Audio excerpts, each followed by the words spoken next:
19h, Europe 1 Culture Média. Philippe Vandel. Vous êtes toujours dans Culture Média, on est en compagnie de l'écrivain Pierre Assouline. On parle de son roman Le Paquebot et on va mieux vous connaître avec le portrait pré-fame de Lisa Marie Marquez, le portrait de notre célébrité avant sa célébrité. Bonjour Lisa Marie. Bonjour Philippe, bonjour Pierre Assouline. Bonjour. Vous êtes romancier, biographe, journaliste, membre de l'Académie Goncourt, mais comment en êtes-vous arrivé là?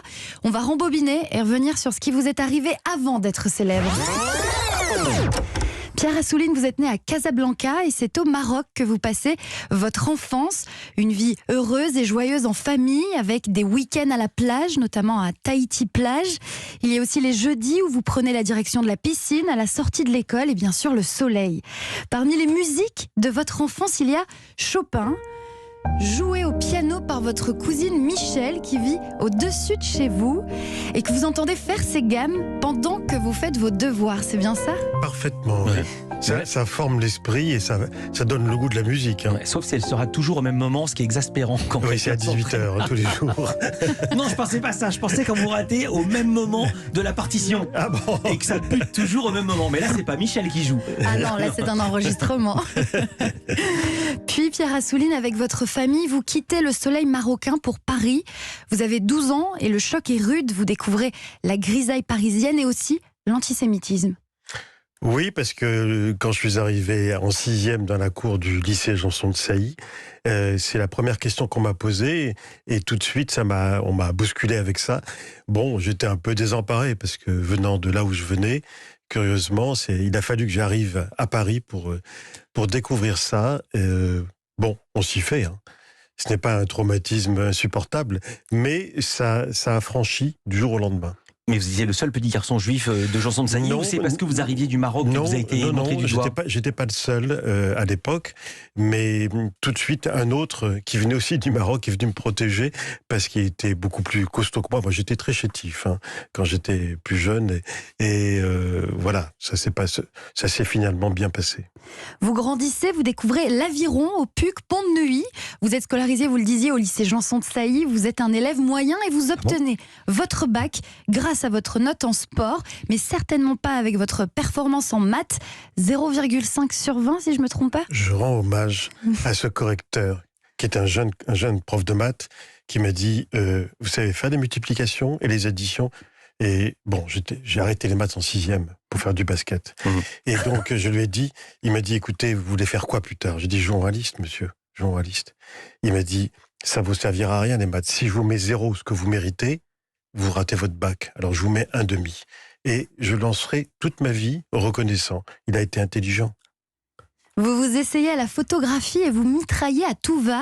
Il paraît qu'il vous arrive même de jouer au paparazzi avec Mastroianni et Deneuve. Vous les prenez en photo en train de faire des pâtes, des spaghettis, mais vous leur avez, je crois, finalement donné la pellicule.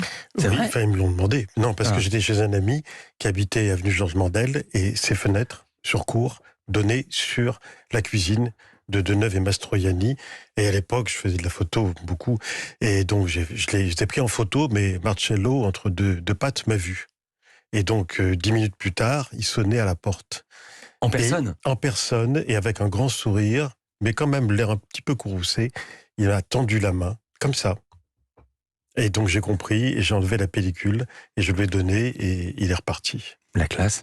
La classe. Et puisqu'on parle de photographie, si je vous passe ça, Pierre Assouline. C'est Liza Minnelli, Oui, voilà. elle me doit quelque chose. Ah bon? Oui, parce que je faisais des photos partout, et avec un journaliste plus aguerri que moi de Paris Match, on avait été la chercher à l'aéroport pour aller à l'Olympia. Et dans le taxi, dans la voiture, elle me dit, j'adore votre veste. J'avais une veste en velours noir. Elle me dit, je l'adore. Elle me dit, je peux vous l'emprunter? J'ai dit oui. Je n'allais pas dire non. On l'a accompagnée à l'Olympia, on a assisté, on a fait des photos, mais ma veste, je n'ai jamais revue. Ah mince. Et vous n'avez jamais recroisé Liza Minnelli? Non. Voilà. Non. C'est ce qu'on appelle se prendre une veste. Humour.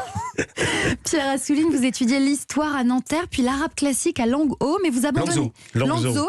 mais vous abandonnez finalement vos études. Votre rêve, c'est de devenir journaliste. Vous poussez les portes du quotidien de Paris au culot, et je crois que quelques temps plus tard, vous passez un entretien, mais vous êtes malade, fiévreux, et vous séchez sur des questions d'histoire, votre matière de prédilection. Alors, c'était après le quotidien de Paris, c'était à France Soir, et on m'avait dit que le quotidien a fermé au bout de 3 ans. Bon, donc, il y avait un poste à France Soir au service étranger, et Paul Vinclair, qui était l'homme qui avait introduit Disney en France, enfin, qui avait quand même 85 ans, m'a auditionné. Et alors, j'étais très gêné, mais j'étais très malade ce jour-là, mais j'y suis quand même allé. Et il m'a posé des questions qui m'ont désarçonné tellement elles étaient... C'était du genre, quand a lieu le débarquement en France, etc. Oh, c'est vrai que c'est pas facile à trouver. J'ai Non, un 44, putain. C'est pas facile. Fallait la sortir. Vous étiez pas l'homme qu'on connaît, Pierre Assouline. Mais j'avais 42 fièvres. Ah, voilà. Et alors, le chef de service étranger qui était avec moi était très gêné. Et à un moment, Paul Vinclair me dit, vous savez, jeune homme, vous devriez lire des livres de temps en temps. Et alors, mon futur chef de service lui dit, Monsieur Vinclair, il en a déjà écrit 2. Et vous avez été pris à France Soir. Et j'ai été pris à France Soir.